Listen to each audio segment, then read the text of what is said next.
बनारसी शब्दों में शिव को सम्मान करके कहते हैं अवहरता। ये बनारस में ये एक्चुअल बनारसी एडजेक्टिव है, अघोर।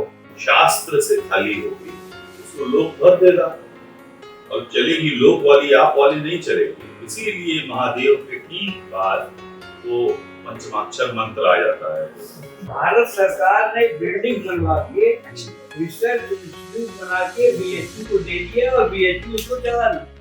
नमस्कार, आप देख रहे हैं अमर उजाला। मैं हूं उत्मिता और आज हमारे न्यूज रूम में हमने पूरा का पूरा बनारस जुटाया है।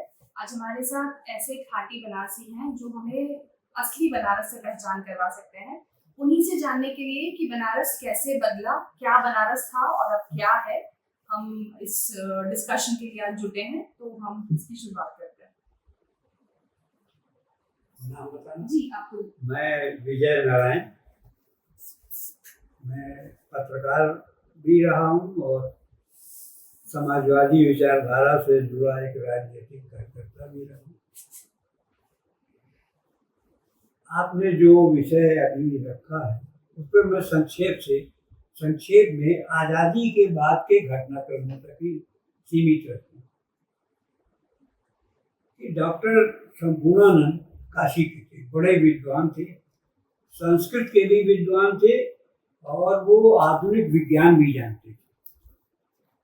तो जब वो उत्तर प्रदेश की सरकार में मंत्री हुए, बाद में मुख्यमंत्री हुए, तो उन्होंने काशी के विकास की एक नई अवधारणा प्रस्तुत की और उसको कार्यान्वित करने की कोशिश की। शुरुआत भी उन्होंने की।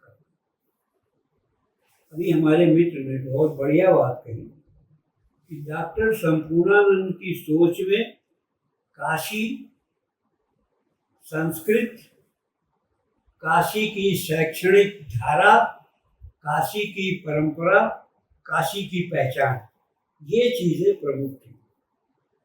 उन्होंने संस्कृत विश्वविद्यालय की स्थापना की। ये बड़ा काम था उस दिन उनकी सोच की दिशा में। दूसरा, उन्होंने गंगा घाटों का, जो घाट टूट रहे थे, उन घाटों की मरम्मत को प्राथमिकता दी, बड़ा काम शुरू किया। डॉक्टर संपूर्णानंद ने ये शुरू नहीं किया होता तो आज दशाश्वमेध घाट बचा ही नहीं। ये उसी समय इसकी सारी भीतर की सीढ़ियां, अंदर का निर्माण टूट चुका था, ये डूब रहा। बाद में अन्य घाटों का भी निर्माण हुआ, विस्तार हुआ। डॉक्टर संपूर्णानंद ने जो अवधारणा प्रस्तुत की उसको काशी के जनमानस का समर्थन था। उनको लगा कि हमारी छाती की रक्षा हो गई।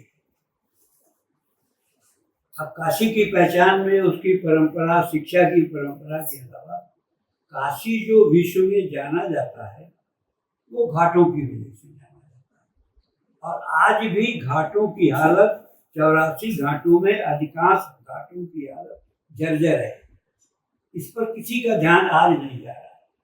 घाट नहीं बचेंगे तो काशी की पहचान नहीं बचेगी। अब देखिए, जो आज़ादी के ये डॉक्टर संपूर्णानंद ने जो काशी में एक नगर पालिका हुआ करती थी, 1959 में उन्होंने इसको नगर महापालिका बनाया ताकि नगर का विस्तार हो सके, विकास हो सके। अब दुर्भाग्य ये रहा कि 1960 आते आते वो चले, इस्तीफा देना पड़ा। तो विकास का जो स्वदेशी सिलसिला, स्थानीय सिलसिला उन्होंने शुरू किया था वो रुक गया। अब जो बनारस नगर पालिका में था वो नगर कारपोरेशन बनने के बाद, कारपोरेशन बनने से पहले ये नगर पालिका बनी थी, उसी में बिगड़ना शुरू हुआ। अब 1972-73 आते विकास प्राधिकरण बन गया। ये विकास प्राधिकरण एक ऐसी संस्था है जिस पर काशी के लोगों का कोई कंट्रोल कभी नहीं। और आज जो काशी में 200-250-300 कॉलोनियां हैं, विकास में अराजकता है, जो माफियाकरण है, इसके केंद्र बिंदु में विकास। आपकी कोई ऐसी याद है बनारस से जुड़ी जो बचपन की है कभी, जो आपको हमेशा याद ऐसी रहती है, कोई सबसे खूबसूरत याद जिससे आप बनारस को स्टैब्लिश किया जा सके? मैं समझा नहीं किस उस पे जैसे बचपन अभी की सर याद। बता रहे थे किस्सा कि वो ऊपर से निकला और उसने थूक दिया उनके ऊपर, और हाँ हाँ देखिए ये ऐसी कोई बनारसी याद आपकी हाँ अपनी ये जुड़ी? जो घटना बता रहे हैं इसका जो आधार था वो बनारसी भोजपुरी थी। भोजपुरी तो बड़े इलाके में है, यूपी बिहार दोनों में, लेकिन बनारसी भोजपुरी का लहजा ही कुछ और था।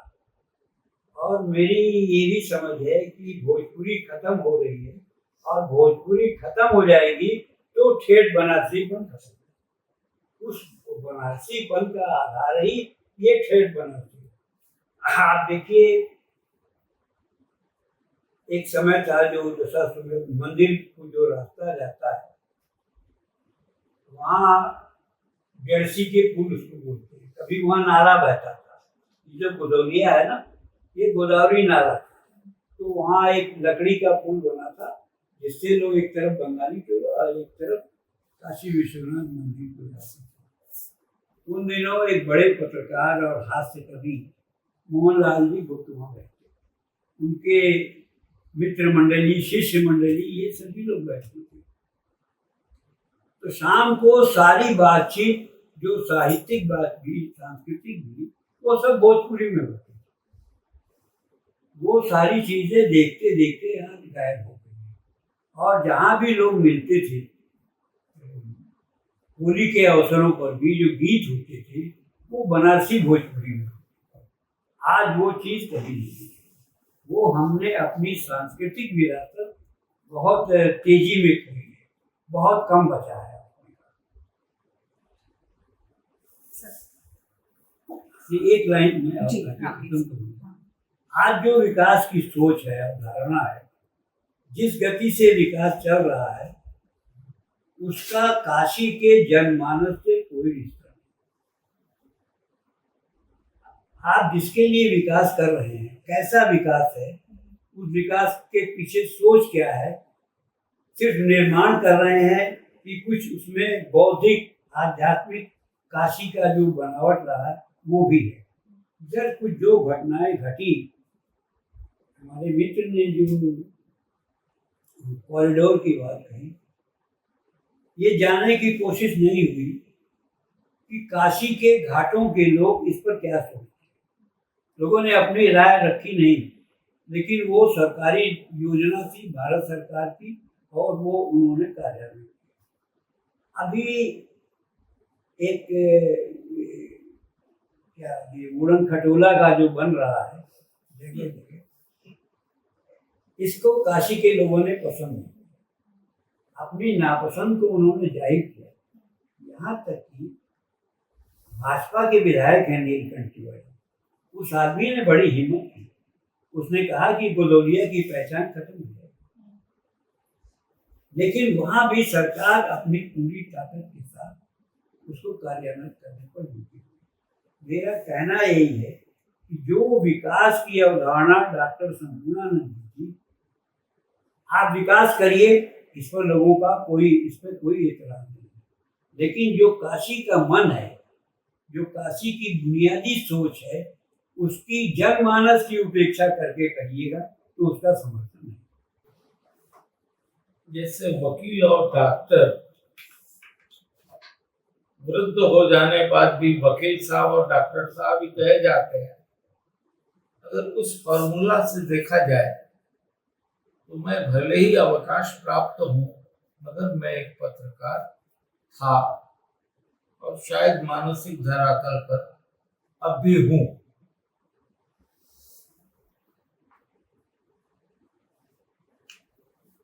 भारतीय मालिकाना के प्रथम समाचार पत्र अमृत बाजार पत्रिका ग्रुप के साथ मैं 48 वर्ष जुड़ा था और इसी नगर में मैं पैदा हुआ।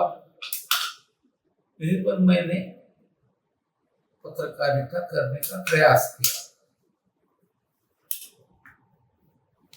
पत्रकार वस्तुतः होली के समय फूल लेकर खड़ा हुआ एक आदमी होता है। सामान्य समय में हम लोग फूल प्यार से देते हैं, होली के समय उसी फूल को खींच के मारा जाता है ताकि होली के हुड़दंग भी जिंदा रहे और फूल की आदत भी अपने जगह पर कायम रहे। तो मैं, हो सकता है थोड़ा हार्ड हीटर कर्मचारी था समाचार का, अभी चरित्र में बहुत परिवर्तन नहीं आया है। और जब प्रश्न उठता है काशी, बनारस, आज के तारीख में इस शहर में रहने वाले 1% लोग या इस शहर के नेतृत्व करने वाले राजनीतिक लोग इस शहर के नाम बता नहीं सकते, 29 नाम गिना नहीं सकते। इस कालक्रम में दिवोदास नगरी, ब्रह्मवर्त, काशी, क्रम विकास में आनंद कानन, गौरीमुख, महाश्मशान के रास्ते से चलकर बेनारस, बनारस और वाराणसी हुआ। अब ऐसे लोगों के हाथ में इस शहर का भविष्य है, जिन्हें इस शहर के क्रम विकास के इतिहास से ही कोई मतलब नहीं है। तो थोड़ा सा खतरा लगता है कि गांव के बरगद के पेड़ के नीचे बैठा हुआ, टूटा टेबल और कुर्सी लगाकर चांदसी के डॉक्टर, उसको अगर एक बैक ओपन हार्ट सर्जरी का शौक होगा तो स्थिति क्या होगी? वो तो नाव के अस्तर से सीना खोल देगा। गांव का पढ़ा लिखा आदमी पूछेगा, बनारस की जो भाषा है, अभी आदरणीय विजय नारायण जी कह रहे थे, उसका टेक्निकल परिचय है काशी का, भोजपुरी की काशी का शैली और उर्दू के भी काशी का शैली है। खैर, उस पर मैं बाद में आऊंगा। अगर बनारस का कोई पढ़ा लिखा आदमी उस चांदसी के डॉक्टर को पूछे कि करे एनेस्थेसिया देहले, मैंने एनेस्थेसिया का प्रयोग किया, तो डॉक्टर बोलेगा वो क्या होगा, वो क्या है? तो बनारस में हमको लगता है कि कुछ ऐसे सामाजिक सर्जन कार्यरत हैं जो इस शहर के मूल चरित्र को बिना समझे कॉस्मेटिक सर्जरी, प्लास्टिक सर्जरी या ओपन हार्ट सर्जरी कर रहे हैं। तो चलिए, ऐतिहासिक शहर मान लेता हूं कि ये इतिहास में ही चला जाएगा। बनारस ऐसे कभी इतिहास में चला नहीं गया था। विश्व की प्राचीनतम नगरी, 6000 वर्षों के ऊपर जीवन रेखा, अनइंटरप्टेड, अटूट, वो शहर हो सकता है कहीं पैराग्राफ चेंज के नाम पर फुल स्टॉप ना हो जाए। खैर, लेट अस होप। ये कभी नगर नहीं था, ये 80, अब आज के तारीख में दुर्गति क्या है, एक नदी है 80 और सड़क वाली 100 में बड़ी 80, तलवार की धार। लोग ये भी नहीं जानते, लोग उसको 80 कहते हैं, ASSI, 80, 8 तो इस शहर की दुर्गति यहीं से शुरू होता है। अपनी पहचान को भी लोग नहीं जानते हैं। 80 से वरुणा तक व्याप्त वाराणसी है। ये एक मुक्त विश्वविद्यालय है। हर घर में एक अध्यापक रहते थे, एक विषय के, और विद्यार्थी उनके आश्रित प्रजा। टोल, TOL, टोल शब्द का संस्कृत में अर्थ है गृहस्थ विद्यालय। बनारस एक गृहस्थ विद्यालय था। मोहल्लों के नाम से आपको पता चलेगा, बंगाली टोला, गढ़वासी टोला, अहरी टोला। ये यहाँ अध्यापक रहते थे, देश भर के बच्चे आते थे पढ़ने, और दोनों चीज पढ़ाया जाता था, नैतिक मूल्य और नांदनिक मूल्य, ethical values, aesthetical values. Sampurnanand ji ने इसी चीज को बचाने का प्रयास किया। अंग्रेजों ने बनाया था वो कॉलेज, गवर्नमेंट संस्कृत कॉलेज 1779 में, मगर उसको संपूर्णानंद विश्वविद्यालय के स्वरूप, उसकी जो भारतीयकरण है, स्वतंत्रता का प्रभाव शिक्षा में हो, इसका प्रयास संपूर्णानंद जी ने किया। बनारस को बचाने का प्रयास, अतीत को, एक गुरुदेव रविंद्रनाथ की पंक्ति याद आ रही है। उन्होंने शांति निकेतन में बोला था, a past less present has no future. एक अतीत विहीन वर्तमान का भविष्य नहीं होता है। तो बनारस में अतीत था, बनारस में वर्तमान को संरक्षित करने का प्रयास किया गया ताकि भविष्य तक हम जीवित रहें। अगर आज के तारीख में अंग प्रत्यार्पण के नाम पर हम इस शहर में कुछ नए आयातित अंगों को जोड़ दिए हैं, पुराने अंगों को बेकार मान के निकाल दिए हैं, ये खतरा है इस शहर के लिए। संस्कृत में एक देव वाक्य है, पुराण मित्येव न साधु सर्वम। सारे पुराने अच्छे हैं ऐसा नहीं है, नया में भी अच्छाई है। बुद्धिमान व्यक्ति प्राचीन की अच्छाई और नवीन अच्छाई को जोड़ के एक तृतीय पंथा निर्णय करता है। Thesis and antithesis makes a synthesis. एक वाद और एक विवाद के माध्यम से समवाद का जन्म होता है। मगर बनारस में ठीक है, प्रयोग हो रहा है। दुर्भाग्य से कुछ विदेशी पत्रकार ने हमें इस परिवर्तन के बारे में ऑन कैमरा पूछा, और वो जो बनारस के चरित्र है कौतुक प्रिय, ठेठ शब्द में मजाकिया, क्योंकि 600 वर्ष के ऊपर हमारी परिवार इसी नगरी में है, तो मेरे डीएनए में भी वो घुसा हुआ है। अच्छा है बुरा है मैं नहीं जानता।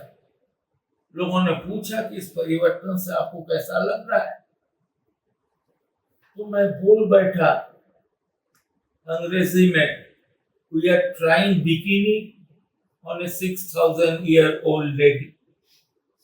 एक 6000 वर्ष प्राचीन वृद्धा महिला पर बिकिनी पहनाने का प्रयास जिस तरह की है, उसे आप तमीजी मानिए या बदतमीजी, ये तो आप पर है।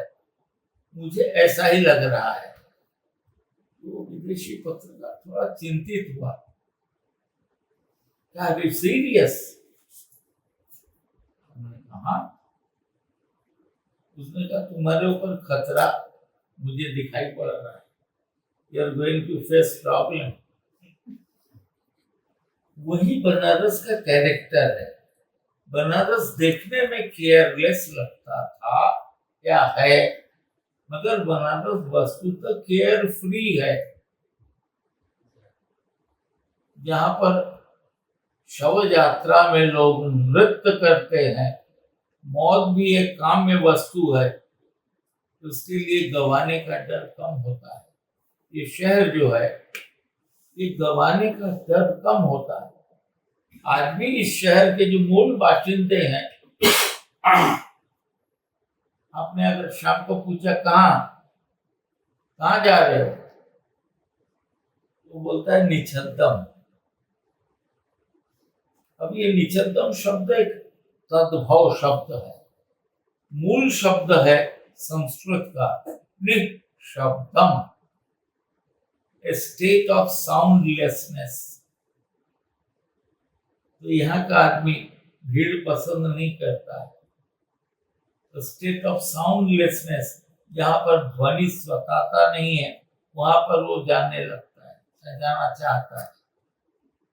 मगर आज के तारीख का बनारस, इसके रंगत कुछ बदले हैं।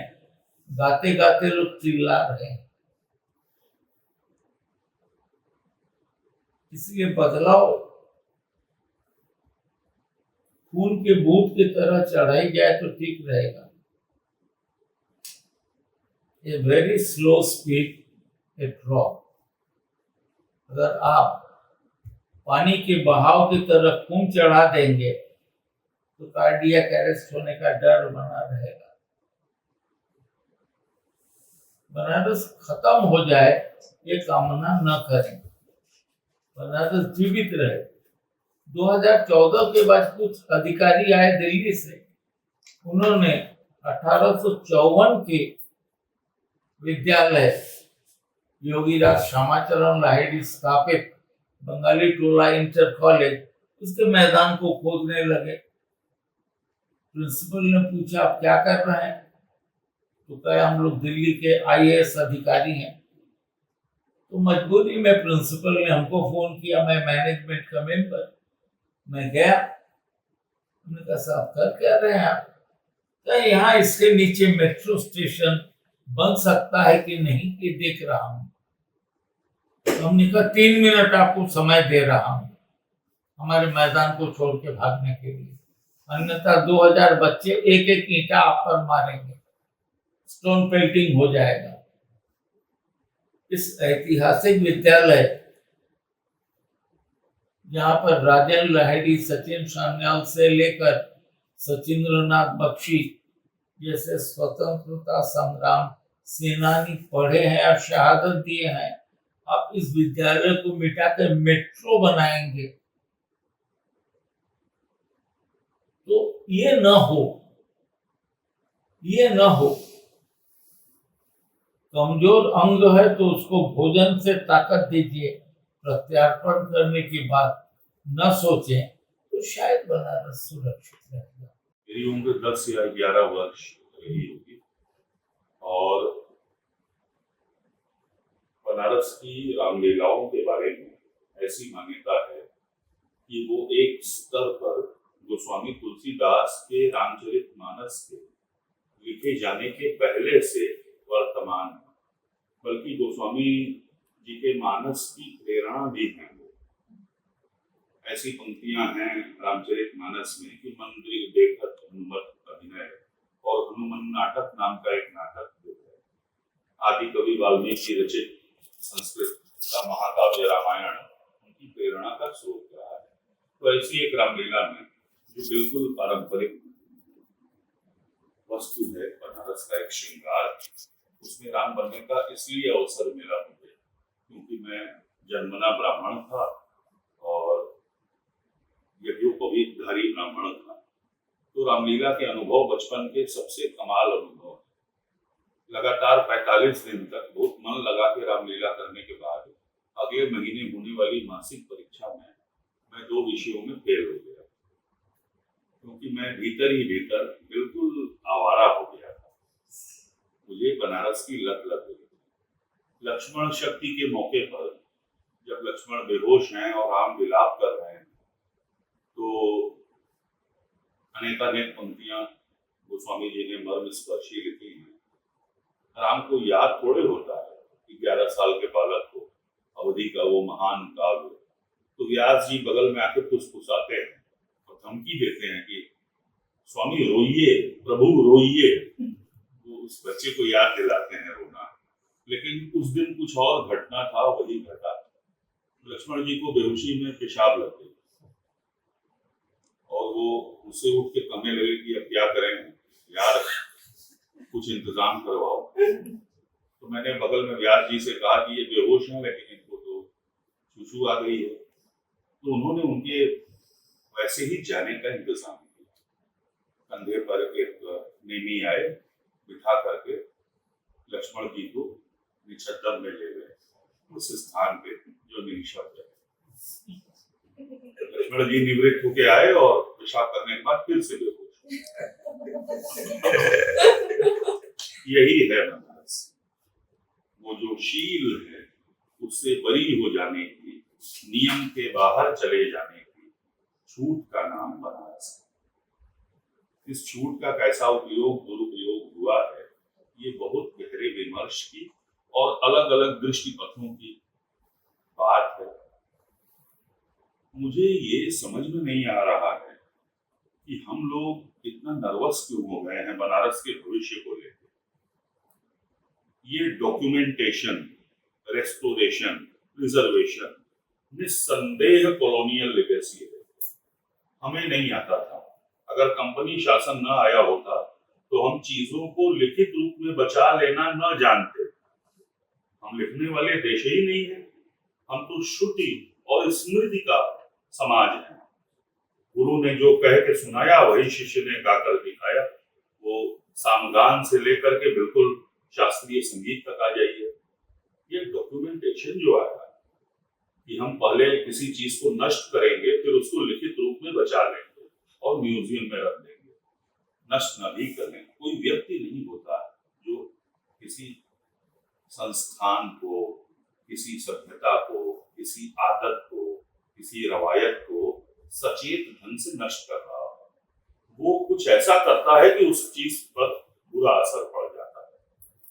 तो ये बनारस की आदत में है नहीं डॉक्यूमेंटेशन, रेस्टोरेशन। और बनारस को सच पूछिए तो करना भी नहीं चाहिए। न जाने कितनी बार ऐतिहासिक कालक्रम बनारस नष्ट हुआ है और बनारस बना है। यानी लोगों ने माना कि अब बनारस खत्म खत्म खत्म, औरंगजेब आया, देवालय गए गए गए, बनारस खत्म खत्म। खत्म हुआ बनारस? नहीं। बहुत गहरी और जिद्दी जीवन लय है, कभी न टूटने वाली अप्रतिहत सांस। जो इतिहास का जो न्याय होता है ना, वो बड़ा होता है, बड़े फ्रेम में घटित होता है। एक बार पलक झपकती है इतिहास की कि 100 साल बीत जाए, तो इन 100 वर्षों को याद रखा जाएगा कि नहीं, ये एक अलग बात है। और जैसे दिल्ली बार बार उजड़ी और बसी तो उसका भूगोल बदलता गया। आज यहाँ उजड़ी है तो अगली बार 100 किलोमीटर आगे बसी, वहां से उजड़ी तो 50 किलोमीटर कहीं और बसी। बनारस तो अपनी जगह पर ढहा है और फिर फिनिक्स पक्षी की तरह अपनी ही राख में से, मानो महाश्मशान की चिता में से फिर से पुनर्भव हुआ है उसका। वो पुनर्नवा होके जागा है। तो इस अगर जीवन और मरण के सतत शाश्वत क्रम पर हमारा विश्वास है तो याद रखना चाहिए कि बनारस अपनी जगह, अपनी अदम्य जिजीविषा से वहीं से निकाल। परेशान होने की बात नहीं है। नष्ट कुछ कुछ होता ही रहता है। इसको जायदा वाले मुंह से देखना। जैसे ये बात कहे कि मंदिर परिसर के भीतर हमको ज्यादा जगह चाहिए थी। वो जगह अंदर बड़ी है, बड़ी। उस जगह को कैसे निकालना चाहिए था, उसकी शिल्प प्रविधि क्या होनी चाहिए थी, ये विमर्श का विषय है। उसको जैसे सिरहाने मीर के आहिस्ता बोलो अभी तक रोते रोते सो गया है, आहिस्ते से भी किया जा सकता है। बहुत मोटा हाथ बनारस को पसंद नहीं। ये कारीगरी का, हाथ के शिल्प का, हथकरघे का शहर है। बहुत बारीक और आंखों से भी न दिखने वाली डिजाइन को कपड़े पर, रुमाल पर, कुशन कवर पर, उत्तरीय पर और अंततः साड़ी पर उतार देने का नाम है। 7 मात्रा में 5.5 मात्रा काट करके 5.5 बराबर विभागों में बचा देने का नाम है। और उस पर ऐसा तानसेन का भाई तानसेन श्रोता उस पर भी ताली बजाता है क्योंकि वो समझ लेता है उसको। तो ये बारीकी जो है, ये सूक्ष्मता, जटिलता और परिष्कार जो है, इसका क्षय हुआ है। और ये चिंता की बात है। ये कैसे हुआ? लेकिन इसकी भी कितनी चिंता आप करेंगे? अगर आप चिंता करेंगे तो रचना कब करेंगे?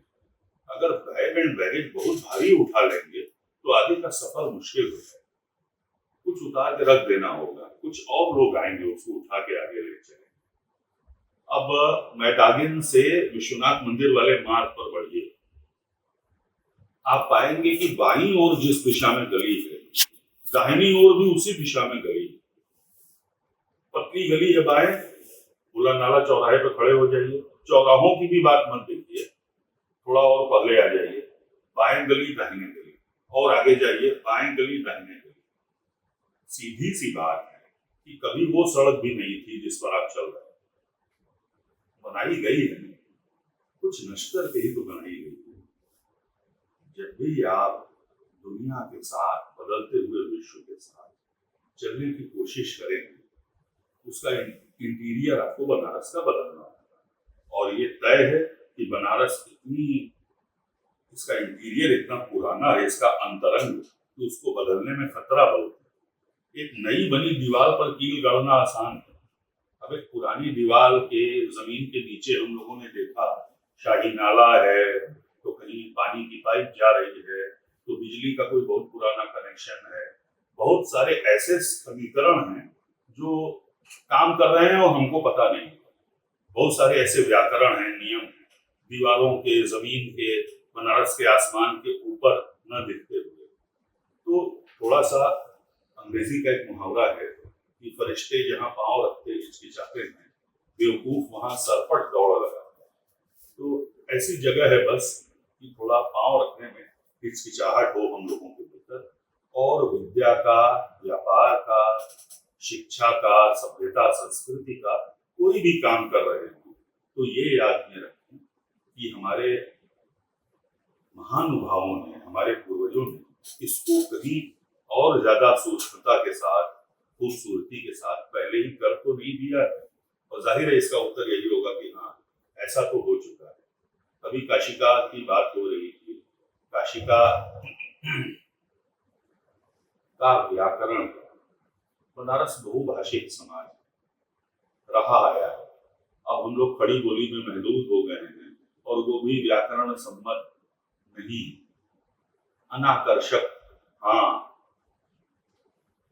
कारक चिन्हों, क्रियापदों और लिंगों के गलत प्रयोग से बनी हुई एक अटपटी सी हिंदी जो अपने आप को अभिव्यक्त ही नहीं कर पाती, वही हमारे पास बची। लेकिन हमने देखा है कि बनारस के बंगाली, बनारस के मराठी, बनारस के उत्तर भारतीय नागरिक भी कम से कम 3 भाषाओं के विद्वान हुआ करते थे, संस्कृत, अंग्रेजी और खड़ी बोली या फारसी।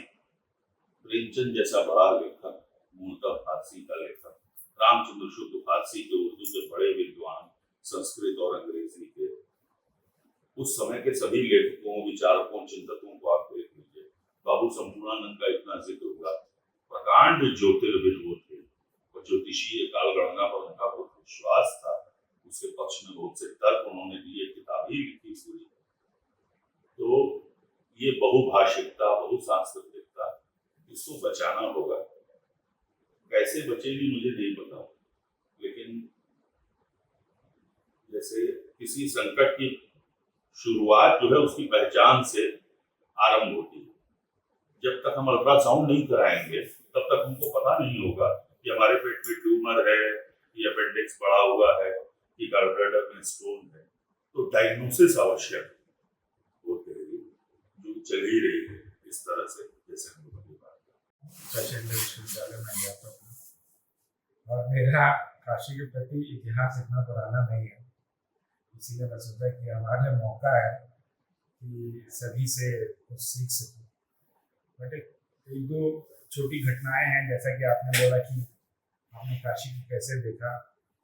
1983-84 में पिताजी की उंगली पकड़ करके मैं काशी में प्रवेश करता हूँ, एक ग्रामीण अंचल से, गांव से आया हुआ बच्चा, और कैंट स्टेशन से गुड़गांव चौराहे पर पहुंचता हूँ। और उस समय हम लोग शिव प्रसाद जी जो कथाकार हैं काशी के, उनके घर में किराए पर हम लोग रहते थे। तो कैंट स्टेशन से शिव प्रसाद जी के घर तक पहुंचने में ही हमको काशी का पहला ज्ञान की प्राप्ति हुई कि हमको काशी में करना क्या है। अदरवाइज तो एक क्लास 3 क्लास 4 के बच्चे को काशी के बारे में क्या पता, वो भी जब वो गांव से आ रहा है और शायद पहली या दूसरी बार वो रिक्शे पर बैठता है, क्योंकि गांव में आप जानते हैं कि इक्के पर या घोड़े गाड़ी पर लोग बैठते थे। तो पिताजी ने पूछा भी कि कैसे हम लोग चला जाए, तो हमारे लिए तो 4 वो रिक्शा था, फिर गांव में तो हम घोड़े वाले पर बैठे ही थे। लेकिन बाद में देखे कि गोदवैया से लंका उस समय इक्का ही चलता था और किनारे में इक्के के स्टैंड हुआ करते थे। तो ऐसे जा करके काशी के बारे में थोड़ा सा जानना शुरू किया और पिताजी से और शिव प्रसाद जी के मकान में सब कथाकार साहित्यकार लोग आते थे और हम लोग बदमाशी करने के लिए झांकने जाते थे कि कौन बैठा हुआ है। वो गुस्सा के चिल्लाते थे, भागो ये सब कहाँ आ गए। ऐसे ऐसे कहानियां बनती और धीरे धीरे बनारस के बारे में बिना कहे कुछ कुछ जानता गया, चलता गया और उन सारी जगहों पर पिताजी साथ उंगली पकड़ के उन विग्रहों में, मंदिरों में जा करके स्वतः अपने आप काशी के बारे में अंदर चला। लेकिन पढ़ाई का वही रहा कि नहीं भाई साइंस पढ़ना है, तो काशी विश्वविद्यालय में केमिस्ट्री पढ़ने लगा, फिर एमएससी केमिस्ट्री पढ़ने लगा और अचानक सब छोड़ छाड़ करके मैं लखनऊ यूनिवर्सिटी चला गया। नहीं, ये पर्यटन बड़ी अच्छी चीज है भाई, केमिस्ट्री से ज्यादा अच्छी चीज है पर्यटन, उसमें चला जाए। और बीएचयू छोड़ करके मैं लखनऊ यूनिवर्सिटी गया ये जानने के लिए कि बनारस क्यों लोग आते हैं, क्यों इतने लोग आते हैं, क्यों इतने विदेशी आते हैं। जितने विदेशी नहीं आते तो उतने विदेशी आते थे और काफी लोग पिताजी से मिलने आते थे, तो हमें लगता था सारे लोग यहीं पढ़ाते हैं, बनारस कम आते हैं, इनसे मिलने के लिए आते हैं। तो वो एक पहला आकर्षण था कि जरूर इस शहर में कुछ ऐसी चीजें हैं जिनको देखने महसूस करने के लिए लोग आते हैं। और तब तक मैं अपना एक मेच्योरिटी धीरे धीरे डेवलप कर रहा था कि नहीं भाई, हमको काशी के बारे में, हमको अपने इतिहास के बारे में, हमको अपनी संस्कृति के बारे में कुछ भी नहीं पता। लेकिन आज हम लगभग 50 की उम्र के हैं, लेकिन आज भी आप लोगों के अनुभव के आगे मेरा कुछ भी नहीं है। लेकिन जब हम पर्यटन पढ़े और मैनेजमेंट के रूप में देखे कि हाँ भाई किसी भी स्थान का कैसे विकास किया जाता है, तो उसको लेकर के मेरी रुचि बढ़ी कि हमको जानना चाहिए कि कोई भी जो यात्री कह ले या कोई भी पर्यटक कह ले जो काशी में आ रहा है, उसकी चाहत है क्या, वो चाहता क्या है, वो क्या देखना चाहता है। तो थोड़ा थोड़ा हमें समझ में आने लगा कि नहीं भाई, यहाँ पर यात्रियों का तो एक्सेप्टेंस है, क्योंकि उसका जो मोटो है वो रिलीजियस या स्पिरिचुअल है। लेकिन जैसे ही हम वो पर्यटक कहते हैं तो रिपल्सन शुरू हो जाता है, पुराने लोग, नए लोग सब।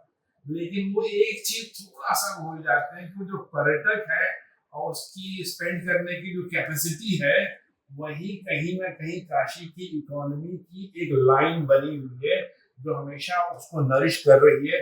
और उसको माइनस करने पर काशी थोड़ा सा, क्योंकि इंडस्ट्रियल सिटी तो है नहीं, बाकी सारी चीजें है नहीं, तो एक टूरिज्म और टूरिस्ट एक डायरेक्टली और इनडायरेक्टली उसकी इकोनॉमी को जो सपोर्ट कर रहा है, वो कहीं ना कहीं नर्वस लाइन है काशी को सपोर्ट कर रहा। अब धीरे धीरे एक समय में मुझे महसूस हुआ कि काफी 10-20 साल से काशी जैसा था वैसा ही है, एक इमेज बना ली गई है। काशी के घाट है, सारनाथ है, थोड़ा बहुत बनारस हिंदू यूनिवर्सिटी है। एक दिन या 2 दिन में आप काशी घूम के जा सकते हैं। काशी के बारे में आप कुछ भी बोल सकते हैं, काशी के ज्ञानी हो सकते हैं, लेकिन इसको फिर बाद में समझाएंगे कि नहीं, काशी कुछ और है। और काशी केवल क्या काशी के घाट ही है, आज भी ये मान्यता है कि अगर बनारस की अगर हम टोटालिटी में बात करें तो वही पांड्यवली शिवाला से शुरू होकर के मैदागिन तक, या इधर दशाश्वमेध से शुरू करके लक्सा तक या चंदेरी गुरुबाग तक, बाकी कुछ काशी है नहीं, बाकी सब शहर है, काशी बस इतनी है। तो लेकिन पर्यटकों के लिए काशी का थोड़ा सा विस्तार करना जरूरी था, क्योंकि हम सब जानते हैं, जैसा कि विनोद जी ने बोला कि हर समय पर अगर काशी सरवाइव की है तो आगे भी सरवाइव करेगी। लेकिन हमें जो ऑपरेशन करते हो ध्यान देना है कि कौन सर्जन है। यहाँ पर समस्या थोड़ी सी जो मुझे लगी कि एक वर्ड हम लोग बार बार यूज करते हैं, पैराशूट प्लानर्स। तो काशी में काशी के लोगों से थोड़ा कम पूछा जाता है और बाहर के लोगों से पूछा जाता है कि काशी का विकास कैसे हो। जैसे गुरुजी ने बताया कि बंगाली टोला के मैदान में घुस गए और मेट्रो स्टेशन की प्लानिंग होने लगी, उसमें काशी का कोई ओनरशिप नहीं था। और आज भी काशी को मेट्रो स्टेशन की जरूरत नहीं, आई एम सॉरी टू से, और उस रोपवे की भी शायद जरूरत नहीं है जितना हमें लगता है। आगे भले ही इसको हम सक्सेसफुल मॉडल के रूप में मान लेंगे, बड़ा अच्छा हो गया, लेकिन काशी की जो इमेज है, जो काशी की ब्रांडिंग की जाती है, उसमें काशी को एक मॉडर्न सिटी के रूप में कभी भी नहीं देखा जाता और कोई ना देखना चाहता है, चाहे वो विदेशी हो चाहे देशी हो। काशी को एंशियंट सिटी के रूप में ही देखा जाता है और वो एक आपका अट्रैक्शन है। तो क्या हम अपने विकास को इस तरीके से प्रस्तुत कर रहे हैं कि Kashi become a modern city, या काशी के एंशियंट सांस्कृतिक विरासत को संभाल करके अपने विकास को बात करें? जैसे कि उन्होंने बोला कि हम भी 100% एग्री, कॉरिडोर में थोड़ा काम होना चाहिए था। जो घर वाले मंदिर को कब्जा करके उसमें बाथरूम बना लिए थे, वो अक्षम्य है, उसको क्षमा नहीं किया जा सकता।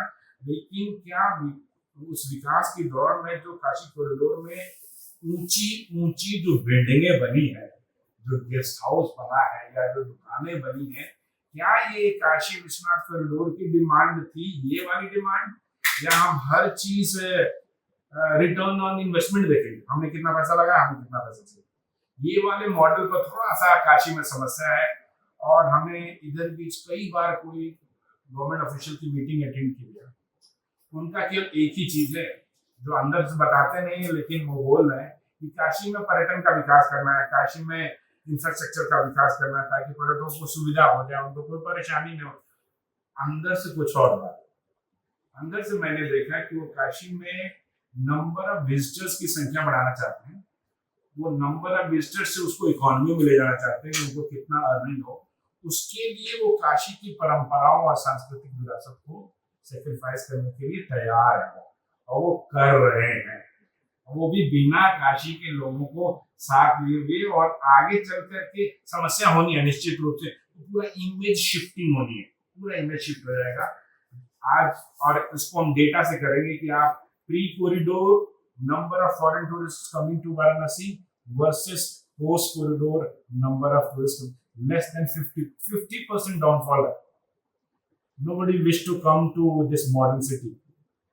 डोमेस्टिक टूरिज्म में जबरदस्त उछाल, प्री कॉरिडोर 65 लाख अगर भारतीय पर्यटक आते थे, आज पोस्ट कॉरिडोर 7 करोड़ 8 करोड़ पर्यटक आते हैं। तो ठीक है भाई, भारतीयों के लिए सुविधा हो गई, गली में किस नहीं है, साफ सफाई होगी, लेकिन जो इमेज है सिटी की पूरे वर्ल्ड में, अभी मैं थोड़ा सा बता रहा हूँ, मैं अभी ग्रीस गया था, एंशिएंट सिटी है, अभी भी उन्होंने भी पूरा लॉस कर दिया क्रिश्चियनिटी से, जो उनकी अथीना गॉड है, वो प्री हिस्टोरिक गॉड थे, पूरा लॉस कर दिया। लेकिन जो जगहें हैं उसको अब वो रिवाइवल की कोशिश कर रहे हैं, हम उसको लॉस करने की कोशिश कर रहे हैं। तो ये थोड़ा सा मुझे लगा, अभी असाने जी से भी मैं एक छोटा सा बात करा, कल परसों हमारी एक टीम आई थी और हम लोगों ने एक छोटा सा प्रयास किया, जिसको आगे मैं बताऊंगा कि कैसे काशी के पुराने मंदिर जो अपने स्थान से हिले नहीं, शहर में तो जितने मंदिर है अमिताभ भाई जानते हैं कि काफी हद तक एक बार टूटा, 2 बार टूटा, 3 बार, लेकिन अगर उदाहरण के लिए देख ले, पंचकोशी यात्रा में जो मंदिर है, जो जिस जगह पर स्थापित है उसी जगह पर आज भी स्थापित। तो हम ये कोशिश कर रहे हैं जानने की कि काशी में जो पुराने मंदिर आज की डेट में अपने जगह पर थे, उसमें क्या केवल रिलीजियस एंगल है या कुछ साइंटिफिक एंगल भी है, तो उस पर हम लोग काम करें, जिसको हम थोड़ी देर में आपको बताएंगे।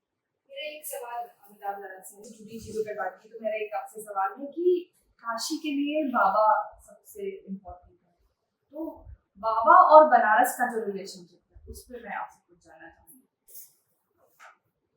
विश्वनाथ जी सिर्फ विग्रह या लिंग स्वरूप में नहीं है, काशी के तीनों तत्वों में शिव ही है। आकाशीय तत्व में भी शिव व्याप्त है, काशी की जो स्थूल शरीर है वो भी शिवमय है।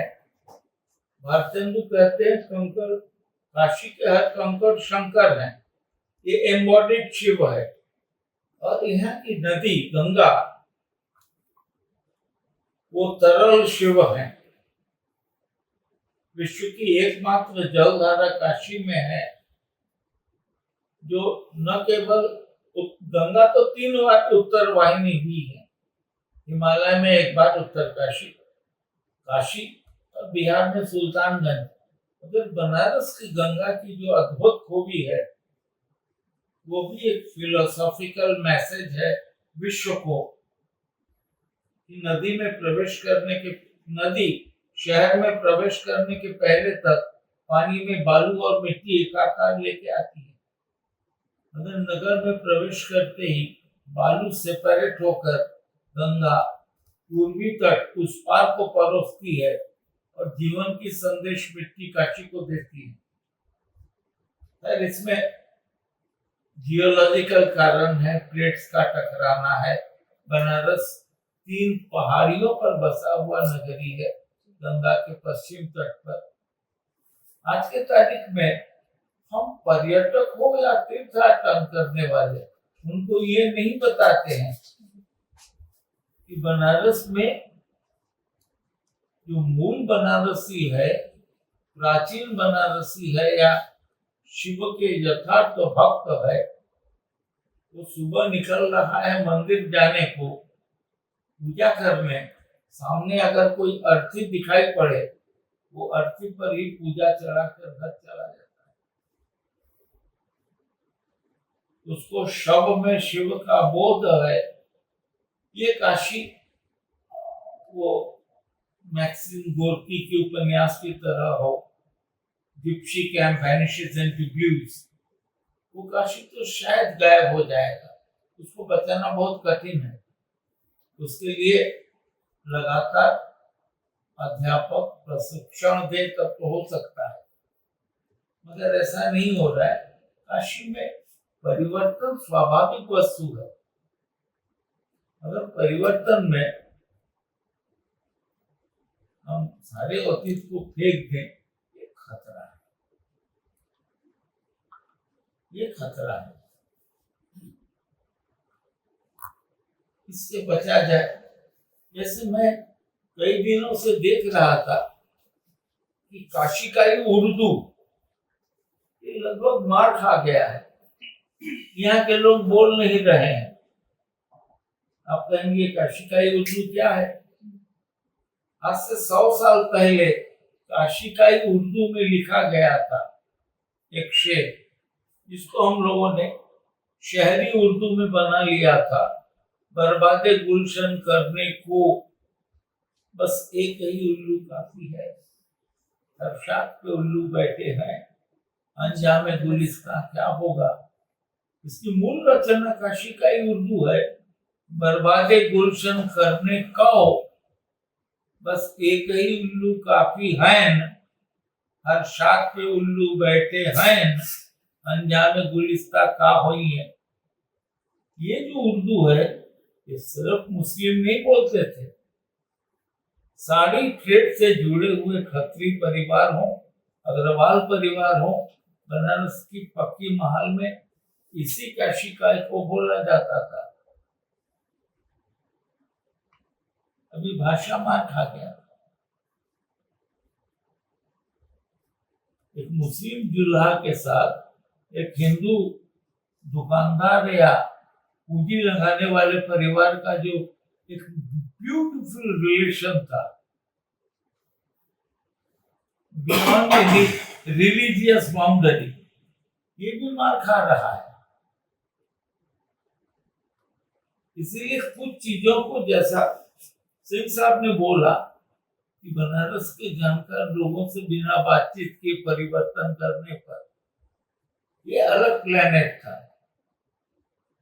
इस पर कुछ भी कीजिए, यहाँ के लोगों की मदद लीजिए, तभी हो सकता है कि कुछ अच्छा होगा। अगर आप ये वीडियो YouTube पर देख रहे हैं तो हमारे चैनल को सब्सक्राइब कर बेल आइकन दबाएं, और Facebook पर देख रहे हैं तो हमारे पेज को लाइक करें।